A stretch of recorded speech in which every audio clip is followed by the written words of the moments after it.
تو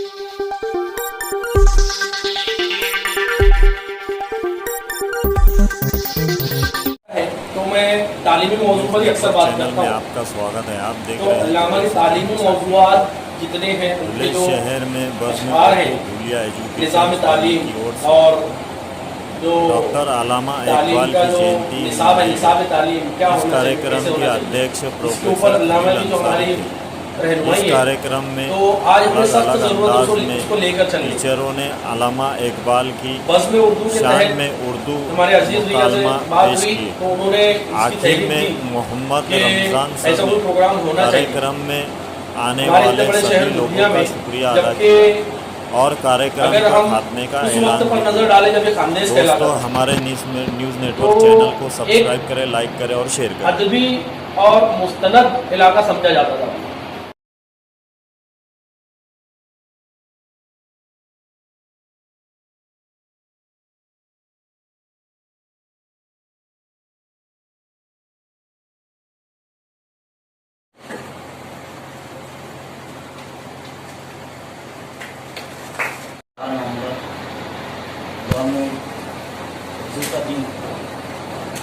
تعلق سے پہلے خودی سے محبت کا اظہار ہو جائے، اس کے بعد میں اپنے ٹاپک اور مضمون پر آتا ہوں.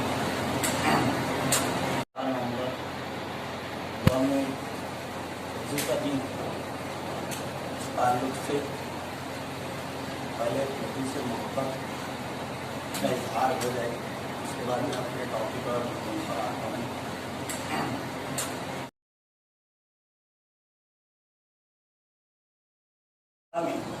یہ تو داڑھی کا نہ ان کے نزدیک کچھ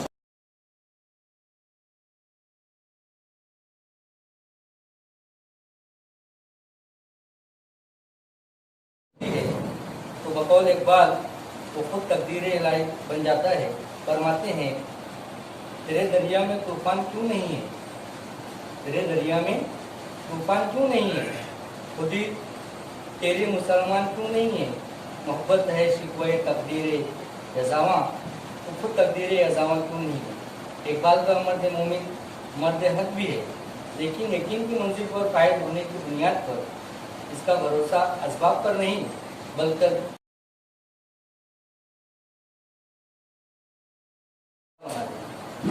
مومن چونکہ حق کا مخلاصی اور اس کی ذات میں میں ہوں، ساری کائنات اس کی جستجی میں میں ہو جاتی ہے. کافر اور مومن کا موازنہ کرتے ہوئے اقبال کہتے ہیں کافر کی یہ پہچان ہے کہ آفاق میں گم ہے، کافر کی یہ پہچان ہے کہ آفاق میں گم ہے، مومن کو یہ پہچان ہے کہ گم اس میں ہے آفاق. علامات کفر و ایمان میں سے ایک علامت یہ ہے کہ کافر دنیا کی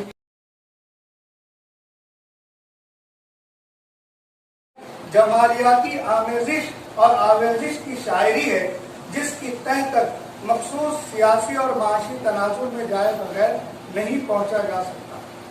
اقبال کی فکر کا بنیادی محور ہی ہے کہ وہ اپنی اقتصادی، سیاسی اور معاشرتی طور پر تباہ حال قوم پر واضح کر سکے کہ اس کا سب سے بڑا دشمن خود اس کا اپنا تصور خودی ہے. انہوں نے فلسفہ خودی پر زور ہی اس لیے دیا کہ ایک شعوری طور پر تحریک یعنی موٹیویشن پائے ہوئے شخص ہی سے یہ توقع کی جا سکتی ہے کہ وہ استحصال کی جملہ صورتوں کا ادراک کر کے اس دلدل سے نکل سکے جس میں وہ گھسا ہوا ہے. سب سے پہلے ہم اسرار خودی کا سرسری جائزہ لیتے ہیں. یہ مثنوی علامہ نے اپنے والد صاحب کے اصرار پر لکھی تھی. اس مثنوی میں علامہ نے اپنا نظریہ ایک ایسی قوم کے لیے خودی کی تعمیر اور اس سے محیر العقول کام لینے کی ترغیب دینے کے لیے پیش کیا ہے، جو قوم حوصلے ہار چکی ہو اور تقدیر کے تصور کے سامنے سر تسلیم خم کر کے فرار کے راستے پر چل رہی ہو. اس کے بعد علامہ اقبال رموز بے خودی کی طرف آتے ہیں اور انہیں اندازہ ہوتا ہے کہ تعمیر خودی کے بعد اجتماعیت یا ملی زندگی کے تقاضے پورے کرنے ضروری ہو جاتے ہیں. انفرادیت سم میں قاتل ہے اور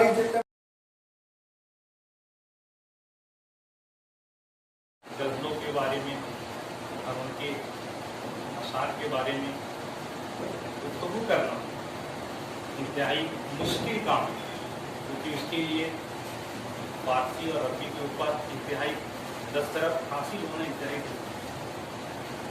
तब भी जो है हम उनके मजमूई कलाम पर जो है अच्छी खासी जो है गुफ्तगू हम लोग जो है कर सकते हैं।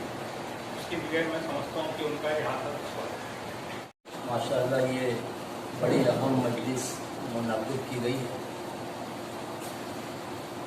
मैं मुनासिब समझता हूँ कि उर्दू के ताल्लुक़ से लिखी गई नज़्म दादा जान मरहूम की, उसके कुछ अशार आपके सामने पेश हैं। वो नज़्म भी इतनी अजीब है कि उर्दू से करके की गई। तुझी रंग महफिल के काबिल है उर्दू, तुझी रौनके शमे महफिल है उर्दू, बलागत में यकता वो कामिल है उर्दू, फसाहत में महबूब हर दिल है उर्दू, मुखालिफ तेरा हर पे बातिल है उर्दू, मिटाना तेरा सख्त मुश्किल है उर्दू, बड़ी बेतकल्लुफ बड़ी दिलरुबा है, बड़ी शौक व गारत गरे दिल है उर्दू, तासुब के हाथों है पामाल वरना कलेजे में रखने के काबिल है उर्दू। बहुत अच्छे। कुर्बानियों की कि हमसे इयानत की साहिल हो। मैं आता हूँ अपने मकसद में। वैसे मैं लिखने का उतना आदि नहीं हूँ, लेकिन अभी मसरूफियत भी ज़्यादा चल रही थी कि असर के बाद मैं लेके बैठा और जो कच्चा वर्क का भी लेके आ गया, इसको मैं पूरा कर भी नहीं पाया, पक्का लिख भी नहीं पाया। मजमून अधूरा है, लेकिन फिर भी इंशाअल्लाह सैर हासिल गुफ्तगू हो जाए। उन्वान है अल्लामा इकबाल एक आबकारी शख्सियत। शुरू उस हक अज़्ज़ व जल के नाम जो बड़ा रहम करने वाला और मेहरबान है। 4 मिसरों से अपनी बात का आगाज करता हूँ। मशरिकी तहजीब के एक तर्जुमा इकबाल थे, गुलशने उर्दू के मुखलिस इकबाल इकबाल थे। आपने दुनिया को बतलाए रुमूज़े बेखुदी, गुलसिताने शायरी के पासबां इकबाल थे। अल्लामा इकबाल 9 नवंबर 1877 को सियालकोट में शेख नूर मोहम्मद के घर पैदा हुए। माँ बाप ने नाम मोहम्मद इकबाल रखा। इकबाल के आबा व अजदाद कबूल इस्लाम के बाद 18वीं सदी के आखिर या 19वीं सदी के अवाइल में कश्मीर से हिजरत करके सियालकोट आए। शेख नूर मोहम्मद दीनदार शख्स थे, बेटे के लिए दीनी तालीम को काफ़ी समझते थे। सियालकोट के अक्सर मकामी उलमा के साथ दोस्ताना मरासिम थे। मौलाना अबू अब्दुल्ला गुलाम हसन मोहल्ला शिवाला की मस्जिद में दर्स दिया करते थे। शेख नूर मोहम्मद का वहाँ आना जाना था। यहीं से इकबाल की तालीम का आगाज हुआ। हस्बे दस्तूर कुरान शरीफ से इब्तिदा हुई। तकरीबन साल भर तक ये सिलसिला जारी रहा कि शहर के एक नामवर आलिम मौलाना सैयद मीर हसन घर आ निकले। एक बच्चे को बैठे देखा कि सूरज से अजमत और सादत की पहली जोत चमकती नजर आ रही थी। पूछा कि किसका बच्चा है। मालूम हुआ तो वहां से उठकर शेख नूर मोहम्मद की तरफ चल पड़े। दोनों आपस में करीबी वाकिफ थे। मौलाना ने जोर देकर समझाया कि अपने बेटे को मदरसे तक महदूद न रखो, इसके लिए जदीद तालीम भी बहुत जरूरी है। उन्होंने ख्वाहिश जाहिर की कि इकबाल को उनकी तरबियत में दे दिया जाए। कुछ दिन तक तो शेख नूर मोहम्मद को पसोपेश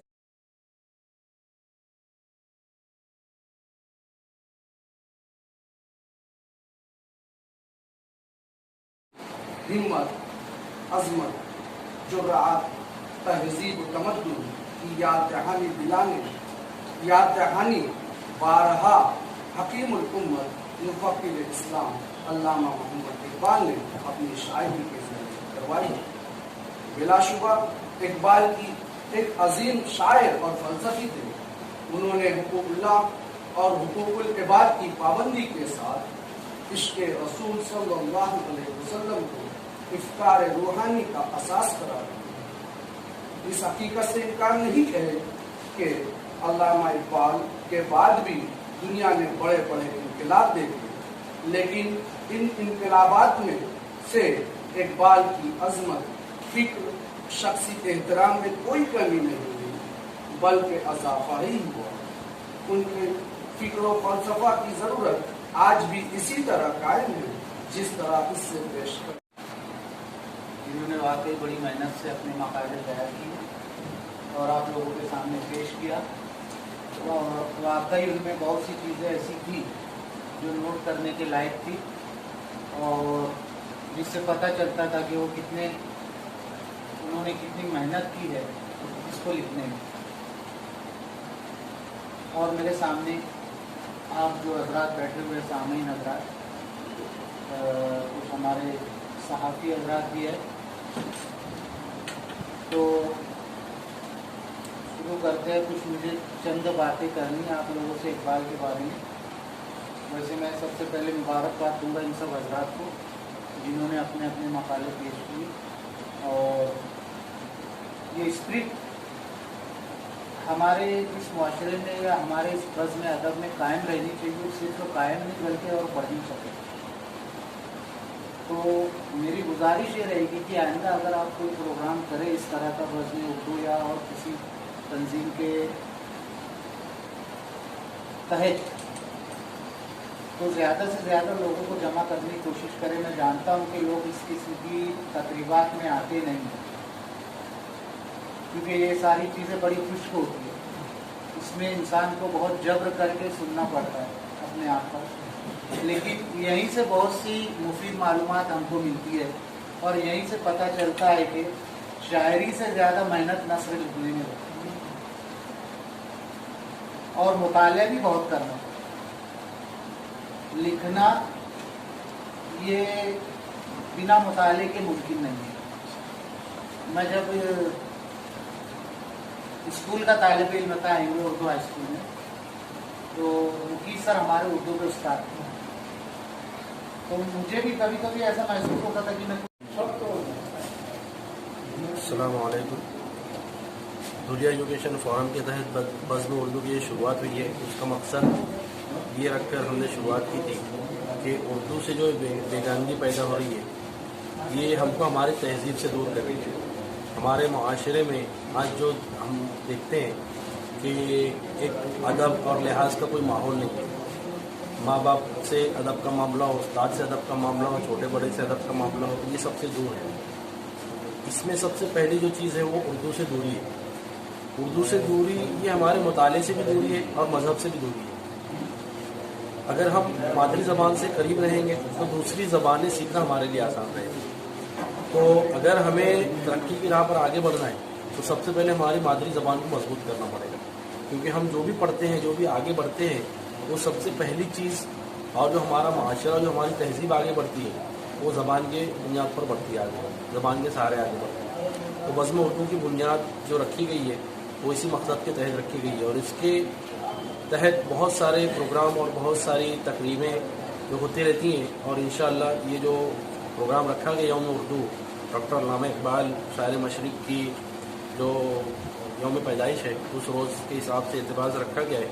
और इस तरह के और बहुत सारे प्रोग्राम बज़्म उर्दू के तहत रखे जाएंगे, जिसमें तलबा और तालिबात के दरमियान मज़मून नवीसी के मुकाबले, तकरीर मुकाबले वगैरह रखे जाएंगे और असातिज़ा इकराम के दरमियान भी मुकाबले रखाने के इरादे हैं।